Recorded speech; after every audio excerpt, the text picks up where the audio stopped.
Hello everyone. In the last shocking installment of JayEmm On Cars, you'll have seen the fact that I have sold my Lotus Evora 400. And today I am in a Porsche 911. Now that's not entirely unusual for the channel, but this is my Porsche 911. And I fear that's going to take a little bit of explaining.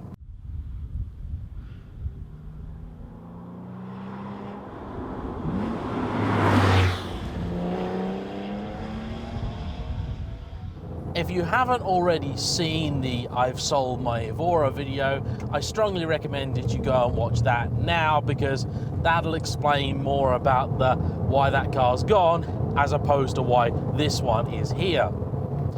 The big question on everyone's lips, of course, is going to be, have you just swapped your Lotus for a Porsche? After having said so many negative things about Porsches? Well, I want to clarify a couple of things right there. First off, I really love 911s. I kind of always have. The more modern ones, sort of 964 and onwards, really is my bag, and the 996 has always been my favorite. I'm going to give you a full walk and tour of this car in just a few minutes, but this is a 2004 996 Carrera 4S. I have this car because I took it in part exchange from the Evora's new owner, Charlie. Charlie has a small channel on YouTube called Charlie Drives, and if you want to carry on seeing my Evora's adventures, I suggest you tune into that. I really hope that it'll appear on this channel again in the future, and I'm reasonably confident that it will, because Charlie lives pretty locally to me, and that was one of the many reasons that I decided to sell my Evora, not just at all, but to him specifically. The car was never advertised anywhere. It was a discussion that he and I had, and that's how come he's wound up with that car. So for the time being, I have this lovely little car to drive around in, and I've really been enjoying getting back behind the wheel of a 911 and 996 in particular. I got an awful lot of love for this generation of Porsche. It's just fun to drive. This one's not perfect, but it's very good, and Charlie spent an awful lot of money keeping it in tip-top condition, and the way it drives really does reflect that. I know these roads extremely well, and I've driven them in the Evora and other cars countless times, and it's still a complete joy to go down them in this. Now, there is a replacement for the Lotus coming. When it's going to appear on the channel, I couldn't say, but I have done a deal on something. This is not it. This, unfortunately, I'm going to have to sell fairly shortly. It's a temporary thing.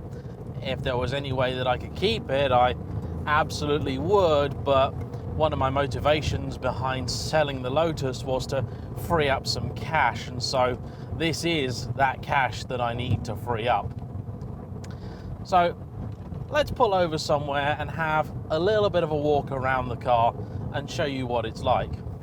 So this is a 2004 996 Carrera 4S. Now, for those of you that don't speak Porsche, I'll attempt to break down what that means. 996 is the generation of car best known for its fried egg headlamps. This one doesn't actually have the fried eggs because it's the later 996.2, and I've never really had a problem with the design of the headlights myself. Now, the 4S bit is the most interesting, so I'll ask my brand new cameraman, Dan, who's on the channel for the first time today. I think he helped with one of Laurie's videos, didn't you? So he helped with one of Laurie's videos, and now I've roped him into helping with mine, and we've got a new camera setup today. So it's all changed. New cars, new cameras, new people. You know, we don't stand still around here. The 4S is built on the turbo body shell, essentially, so it's got this much wider rear. Kind of hard to see in photos, but if you come around the back here, Dan, you can see how pronounced the rear of the car is. If you look straight down here, you'll see that this comes straight out. It's got pretty chunky tyres on it. They're 295s at the back, and I think 235s at the front. I can see them, sorry, 225s, so it's actually one size smaller than the Evora was at the front, one size larger at the back, and they are these 18s. I'm not a huge fan of the design because I have this weird OCD thing where I don't like the fact that these look like they're going the wrong way. If you look at the car from this side, the wheels look like they're turning in the correct direction, and they look like wrong from over there, but it's kind of all part of the C4S kind of look. Now, one thing that this car has been spec'd with, which is actually growing on me, originally it really put me off, but it is growing on me quickly, is this factory aero kit. This is an official Porsche item. This has been on the car since day one, as far as I know. The color is seal gray. What I definitely don't like is the Carnival style exhaust tips. That's sort of not cool for me.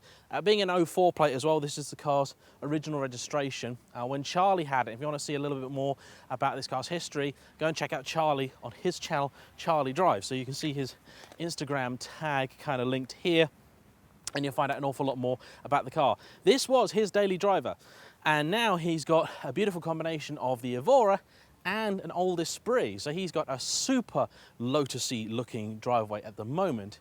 And for those of you wondering, don't worry, there is going to be another Lotus on my driveway in hopefully the very near future. Now, I'll show you the interior of this car. So Dan, I'm gonna let you get in on this side, and I'm gonna hop around so I can show the lovely viewers on YouTube what this old thing looks like.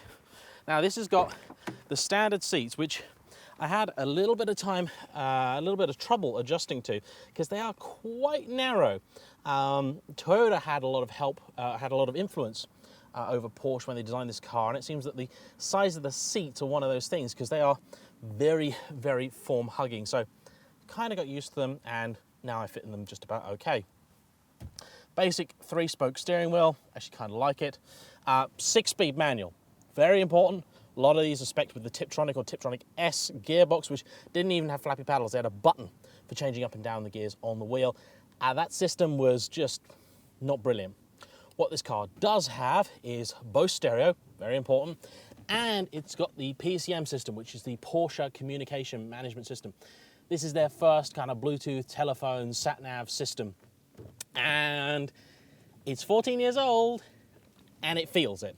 But there is a little dention hidden around here somewhere, which basically lets me use my 2017 phone with a 2004 car. Otherwise, nothing too remarkable to report other than the fact that it's got 106,000 miles on it now. I'm really hoping I can add at least a couple of thousand to that before it leaves my ownership, because, you know, I really, really do like it. So I'm going to be living with this for a little bit. This may be my daily driver for a while. And this is as good an opportunity as any. I've always been a big fan of the 996. I'll put up a couple of pictures of the 996 that I used to own, which was a more sporty spec'd 996 3.4, an earlier 99 car with the full GT3 body kit, bucket seats. That was a really cool car. I really, really still miss that car.